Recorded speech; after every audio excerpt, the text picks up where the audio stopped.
حضرت ابو ہریرہ رضی اللہ تعالیٰ عنہ سے روایت ہے، رسول اللہ صلی اللہ علیہ وسلم نے فرمایا، جس کام کا میں تمہیں حکم دوں اس پر عمل کرو اور جس سے منع کروں اس سے باز رہو۔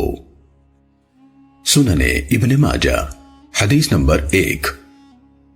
حضرت ابو ہریرہ رضی اللہ تعالیٰ عنہ سے روایت ہے، رسول اللہ صلی اللہ علیہ وسلم نے فرمایا، جب تک میں تمہیں کسی معاملے میں آزاد چھوڑے رکھوں تب تک تم بھی مجھے چھوڑے رکھو، یعنی بلا وجہ سوال نہ کرو، کیونکہ تم سے پہلے لوگ اپنے انبیاء علیہم السلام سے سوالات کرنے اور پھر ان کے احکام کی مخالفت کرنے کی وجہ سے ہی ہلاک ہوئے۔ لہٰذا جب میں تمہیں کسی کام کا حکم دوں تو حسب ہمت اس کی تعمیل کرو، اور جب کسی کام سے منع کر دوں تو اس سے رک جاؤ۔ سنن ابن ماجہ حدیث نمبر 2۔